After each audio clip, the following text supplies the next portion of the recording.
Open up the pearly gates. Well, there ain't no time to wonder why. Whoopee, we all gonna die. In the world of character actors, James Ransone was a live wire, literally and figuratively. He entered scenes and vibrated through them with his energy.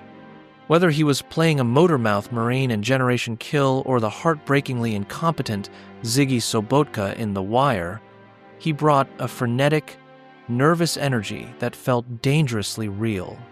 He was the guy who could make you laugh and cringe in the same breath. He was the actor who specialized in playing men who were just barely holding it together, perhaps because he knew exactly what that felt like. For decades, he fought to turn his personal pain into undeniable art. But on December 19th, 2025, the fight came to a tragic, abrupt end. The news broke that James Ransone had been found dead at his home in Los Angeles at the age of 46, a loss that has sent shockwaves through the industry and his fan base.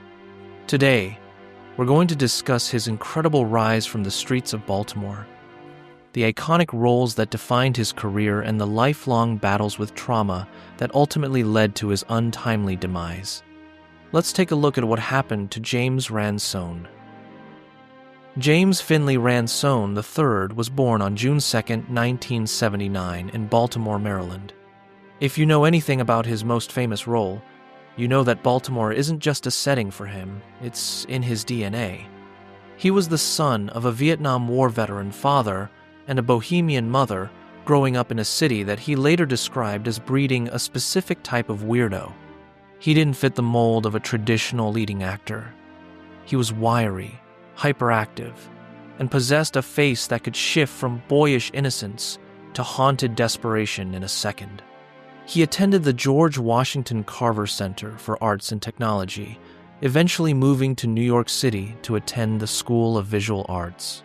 But like many creative souls in the 90s, the freedom of the city came with a dark underbelly.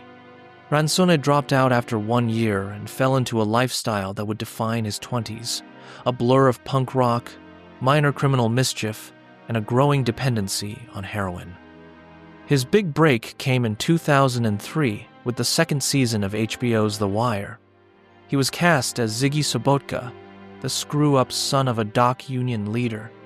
Ziggy is one of the most polarizing characters in television history.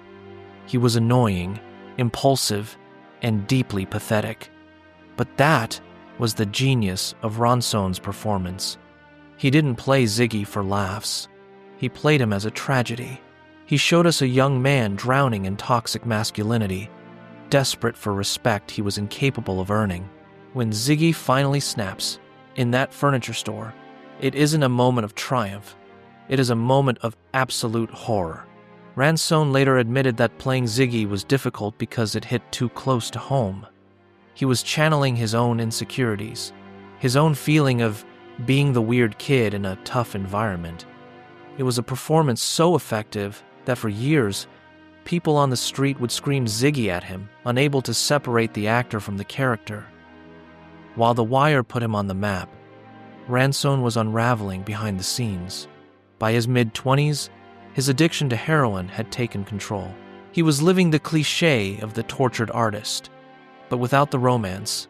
He was broke, strung out, and on the verge of becoming another Hollywood casualty before his career had even truly begun. The turning point came around 2006. At age 27, he got clean. He moved to Africa for 7 months to film the HBO miniseries Generation Kill. As Corporal Josh Ray Person, the driver who runs on caffeine and conspiracy theories, Ransone was a revelation. Sober and focused, he delivered a performance that was electric. He stole every scene he was in, proving that his energy wasn't just a side effect of drugs, it was a natural gift. Generation Kill not only saved his career, he often credited the discipline of that shoot with saving his life. In the 2010s, Ransone found a new niche: horror.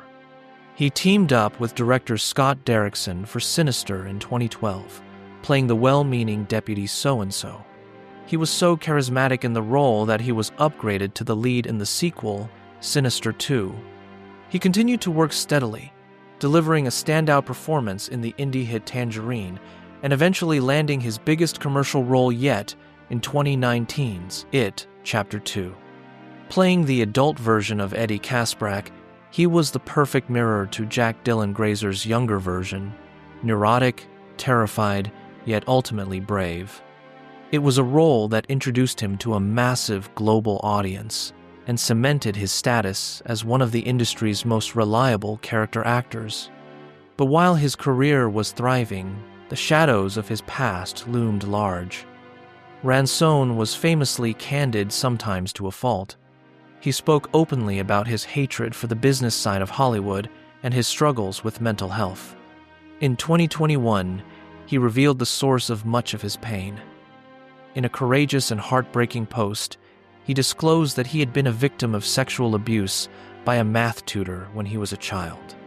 He drew a direct line from that trauma to the addiction and shame that had plagued his early adulthood.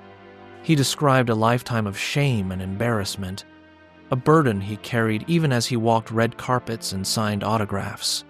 He was a man who had survived the unthinkable, fought his way back from addiction, and built a beautiful family with a wife and 2 kids, yet the scars remained deep. On December 19th, 2025, the news that many feared but no one expected broke. James Ransone had been found dead in an outbuilding at his Los Angeles home.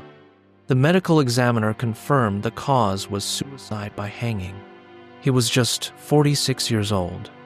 His wife, Jamie McPhee, broke the silence with a devastating tribute, sharing a fundraiser for the National Alliance on Mental Illness. She wrote, "I told you I have loved you 1,000 times before, and I know I will love you again.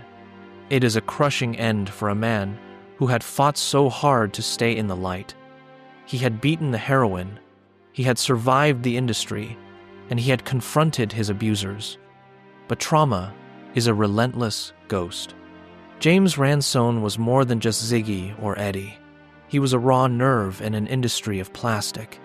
He gave us performances that felt uncomfortably real because he wasn't afraid to let us see his own fragility. He leaves behind a body of work that vibrates with life, from the streets of Baltimore to the deserts of Iraq. He was the weirdo, the screw-up, the hero, and the victim, all rolled into one complex, beautiful human being. If there is any solace to be found, it is that his pain is finally over. But for those of us who watched him, who saw ourselves in his nervous laughter and his haunted eyes, the silence he leaves behind is deafening. Thank you for watching. If you or anyone you know is struggling, please reach out for help. The world is better with you in it. I look forward to seeing you all in the next one.